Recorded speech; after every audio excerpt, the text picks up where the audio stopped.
कहते हैं अगर औरत कुछ करने का ठान ले तो उसे कोई नहीं रोक सकता। आज के वक्त में औरतों ने हर सेक्टर में नाम कमाया है, चाहे वो खेल हो, बिजनेस हो या भले ही घर का काम। लेकिन इतिहास में कुछ महिलाएं ऐसी भी हुई जिन्होंने खुद इतिहास को ही हिला कर रख दिया। और आज की इस वीडियो में मैं आपको कुछ ऐसी ही महिलाओं की कहानी सुनाने वाला हूं जिन्होंने जुर्म की दुनिया की सारी जंजीरों को तोड़कर रख दिया। और मैं ये दावे के साथ कह सकता हूं कि आप सोचने पर मजबूर हो जाएंगे कि कोई महिला ऐसा कैसे कर सकती है। 24 मार्च 1966 ऑस्ट्रिया के सेल्सबर्ग के पास एक नदी के किनारे एक डेड बॉडी मिलती है, वो भी बर्फ में लिपटी हुई। पास में पड़ी थी एक चिट्ठी जो ये बता रही थी कि जाने वाला अपनी जिंदगी से हार चुका था। असल में ये लाश थी वर्जीनिया हिल की, जिसे क्वीन ऑफ द मॉब के नाम से भी जाना जाता था। असल में वर्जीनिया 1930 से 1940 के बीच अमेरिकी गैंगस्टर्स के लिए देह व्यापार करने के साथ साथ कोरियर गर्ल होने का काम भी करती थी। और धीरे धीरे वर्जीनिया अमेरिकी अंडरवर्ल्ड का जाना माना नाम हो गई। वर्जीनिया के पास अच्छा खासा हुस्न था, जिसकी दम पर वो बड़े बड़े रसूखदार और अरबपतियों को अपनी खूबसूरती के जाल में फंसाकर कोई भी काम निकलवा लिया करती थी। वर्जीनिया के लिए ऐसा करना जैसे बच्चों का खेल था। किसी तरह करते कराते वो अलबामा पहुंची, जहां उसने वेट्रेस और बार डांसर होने का काम किया। और यहीं से शुरू किया उसने लोगों को अपने प्यार के जाल में फंसाने का सिलसिला। लेकिन धीरे धीरे वर्जीनिया इस काम में इतनी मशरूफ होती चली गई कि उसने अपनी असल जिंदगी का कोई होश ही नहीं रखा।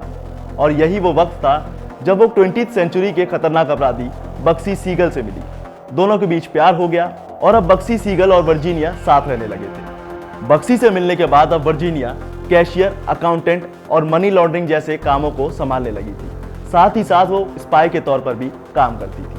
अब क्योंकि वर्जीनिया का नाम दुनिया में चलने लग गया था, वो अपने कीमती कपड़े और जेवरों के लिए ये काम कभी नहीं छोड़ना चाहती थी। लेकिन कहते हैं ना कि हर इंसान की लाइफ में बुरा वक्त जरूर आता है, और एक दिन ऐसा ही बक्सी की लाइफ में भी हुआ और बक्सी को जान से मार दिया गया। बक्सी के जाने के बाद वर्जीनिया के ऊपर खतरा मंडराने लगा था, जिसकी भनक वर्जीनिया को लग चुकी थी। इसके बाद वर्जीनिया कभी पुलिस से भागती तो कभी उन लोगों से जिन्हें उसने अपने जाल में फंसाकर ठगी की थी। इस भागदौड़ से जब वर्जीनिया परेशान हो गई तो उसने ऑस्ट्रिया में ही नींद की दवा खाकर अपनी जान दे दी। अब जिस लेडी का नाम मैं आपको बताने वाला हूं, उससे ज्यादा क्रूर महिला इतिहास में नहीं हुई। इस महिला को ग्रेसिल्डा ब्लैंको के नाम से जाना जाता था। यह दौर था 1970 और 1980 का, जब कोलंबिया से व्हाइट पाउडर की तस्करी होना शुरू हो गई थी। और इस काम को अंजाम तक पहुंचाने का काम कर रही थी ग्रेसिल्डा ब्लैंको। हालांकि देश में ग्रेसिल्डा का नाम तो हो रहा था, लेकिन गलत कामों में। इसके साथ ही बढ़ रही थी ग्रेसिल्डा की क्रूरता, इतनी कि उसने अपने 3 पतियों को जान से मारने की सुपारी तक दे दी। क्योंकि वो खुद हमला नहीं करती थी, पर इसके बाद भी ऐसा कहा जाता था कि उसने 2000 लोगों की जान ले ली थी। और इतना क्राइम करने के बाद भी ग्रेसिल्डा ब्लैंको दुनिया की पहली फीमेल क्रिमिनल बनी, जो ना सिर्फ क्राइम रेट को बढ़ा रही थी, बल्कि अमीरियत के लिहाज से भी वो काफी आगे निकल चुकी थी। ब्लैंको को क्वीन ऑफ नार्को ट्रैफिकिंग और व्हाइट पाउडर ग्रैंडमदर भी कहा जाता था। उसने महिलाओं के लिए एक खास तरह का कपड़ा भी बनाया, जिसमें वो फ्लोरिडा से न्यूयॉर्क तक व्हाइट पाउडर को छिपा कर लाया करती थी। और इतने कुकर्म करने के बाद 69 साल की उम्र में कोलंबिया में ही उसे मार दिया गया। 1920 की न्यूयॉर्क सिटी, ये वो दौर था जब स्टेफनी क्लेयर नाम की एक लड़की न्यूयॉर्क के हार्लेम में अपने पांव जमा रही थी। हालांकि इसका जन्म तो फ्रांस में हुआ था, पर कम उम्र से ही ये न्यूयॉर्क आ गई और यहीं से शुरू की उसने अपनी जुर्म की दुनिया। उसने अपना एक रैकेट बनाया जिसमें वो कुछ ऐसे लोगों को टारगेट करती थी जिनकी इनकम कम हो और वो उन्हें हॉर्स राइडिंग पर पैसा लगाने के लिए मजबूर कर सके, ताकि वो जुए के पैसे से अपनी कमाई कर सके। और सोचने वाली बात तो ये है कि इस बिजनेस से उस वक्त इतनी नौकरियां पैदा की गई जितनी लोकल बिजनेस नहीं कर पा रहे थे। और यही वो वक्त था जब स्टेफनी ने न्यूयॉर्क पुलिस का घूसखोरी का पर्दा फाश कर दिया। असल में उस वक्त खुद स्टेफनी पुलिस को घूस देने का काम करती थी। लेकिन बड़ी बात यह थी कि खुद स्टेफनी ने इस बात का विरोध किया और खुद अपना गुनाह कोर्ट में जाकर कबूल किया। उसके इस कदम को न्यूयॉर्क पुलिस ने एक ऐतिहासिक कदम बताया। इसके बाद कोर्ट ने कई पुलिस वालों को सस्पेंड कर दिया। हालांकि 1930 के दौर में स्टेफनी को अमेरिका की सबसे खतरनाक और अमीर महिलाओं में भी गिना जाता था। इन्हीं खूंखार महिलाओं की लिस्ट में एक और महिला हुई, जिसे सिस्टर पिंक के नाम से जुर्म की दुनिया में जाना जाता था। इसका असली नाम चेंग चुई पिंक था। यह महिला ह्यूमन ट्रैफिकिंग जैसे खतरनाक काम को अंजाम देती थी। और 1984 से 2000 के बीच के उस वक्त को नहीं भुलाया जा सकता जब चेंग चुई पिंक ने सैकड़ों लोगों को अवैध तरीके से अमेरिका में एंट्री दिलवाई थी। ये वो दौर था जब लोगों को अमेरिका आने के लिए करीब 24 लाख रुपए देना होते थे, जिससे पिंक ने अपनी नेटवर्थ 300 करोड़ रुपए कर ली थी। पिंक पैसे के लालच में इतनी अंधी हो चुकी थी कि उसे लोगों की लाइफ से कोई मतलब ही नहीं था, क्योंकि 100 दिन के इस ट्रेवल में लोगों की जान तक चली जाती थी। लेकिन इसके बाद भी चीनी लोग उसे देवता मानते थे। वजह थी पैसा कमाने का जरिया देना। इसके अलावा वो जरूरतमंद लोगों को भी मदद किया करती थी। हालांकि इससे उसके पाप तो कम नहीं हुए, आखिर रही तो वो एक खतरनाक अपराधी। अगला नाम है मारिया लिसियार्डी का, जिसे पहचान मिली एक गैंग से।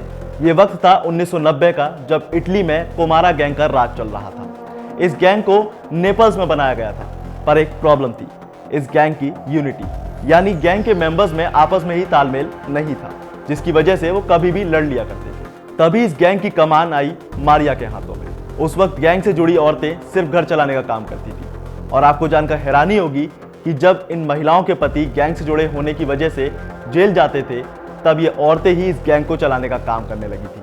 अब ये तो वही बात हो गई कि हम तो डूबेंगे सनम, तुम्हें भी ले डूबेंगे। और तभी से मारिया इन सभी कामों के लिए आगे आ गई। उसने गैंग में रहते हुए कई घटनाओं को अंजाम दिया, और एक दिन वो कहलाई गैंग की God mother. Smuggling, human trafficking और देह व्यापार जैसे संगीन अपराधों को अंजाम देकर उसने क्राइम की दुनिया में खूब नाम कमाया। अब बात करते हैं उस लेडी की जिसके नाम में ही माँ आता है।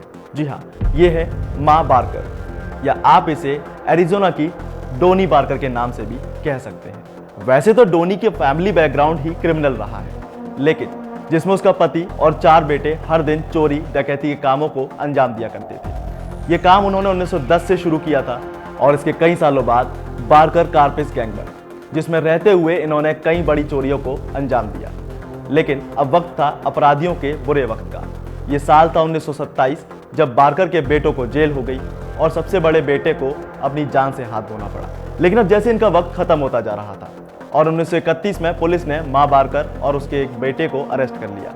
हालांकि इसके बाद भी कई लोगों का ये कहना है कि माँ बारकर अपराधी नहीं थी, वो ये काम सिर्फ अपने पति और बेटों के कहने पर कर रही थी। लेकिन पुलिस के मुताबिक ये जुर्म की दुनिया की मास्टरमाइंड थी। अब हो सकता है जिसके बारे में मैं आपको बताने वाला हूँ, ये नाम आपने कहीं ना कहीं सुना जरूर होगा।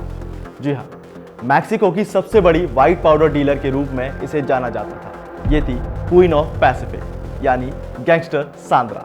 11 अक्टूबर 1960 को पैदा हुई सांद्रा का काला कारोबार इतना बड़ा था कि एक वक्त ऐसा आया कि वो मैक्सिको की सबसे अमीर औरतों में गिनी जाने लगी। हैरान करने वाली बात तो ये थी कि सांद्रा ने 2 बार शादी की, और उसके दोनों ही पति एक्स पुलिसमैन थे, जो बाद में सांद्रा के साथ ही उसके काले कारोबार में हाथ दे रहे थे।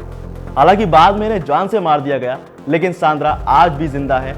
लेकिन 2007 में सांद्रा को व्हाइट पाउडर ट्रैफिकिंग के इल्जाम में गिरफ्तार कर लिया गया। सांद्रा को साल 2015 में बेल मिल गई थी, लेकिन उस पर अभी भी कई केस दर्ज है। और अब आखिर में बात करेंगे उस खूंखार महिला की जिसने अपने टाइम में खूब सुर्खियां बटोरी। ये है समांथा लुइथवेट, जिस पर करीब 400 लोगों को मारने का इल्जाम लगा है। इसके साथ ही वो सोमालिया और केन्या में आतंकवादी घटनाओं को अंजाम देने का काम भी कर रही थी। आत्मघाती हमले और कार में बम विस्फोट जैसे काम भी यही करा करती थी। 32 साल की समांथा ने सोमालिया के आतंकवादी ग्रुप अल शबाब में शामिल होने के बाद कई सौ लोगों की जान ले ली। यहाँ तक कि उसने केन्या यूनिवर्सिटी पर भी हमला किया था, जिसमें उसने 148 लोगों को मौत के घाट उतार दिया। हालांकि 4 बच्चों की मां समांथा अब अल शबाब के नेता अहमद उमर का दाहिना हाथ बन गई है, और आजकल ये इस्लामिक स्टेट के लिए काम कर रही है। तो ये थी दुनिया की वो खूंखार महिलाएं जिसके सामने पुरुष भी पानी भर दें। तो क्या आप इनके बारे में जानते थे? हमें कमेंट में बताना ना भूलें, और वीडियो को लाइक शेयर जरूर करें। साथ ही ऐसी ही खबरों के लिए सब्सक्राइब करें वन इंडिया हिंदी।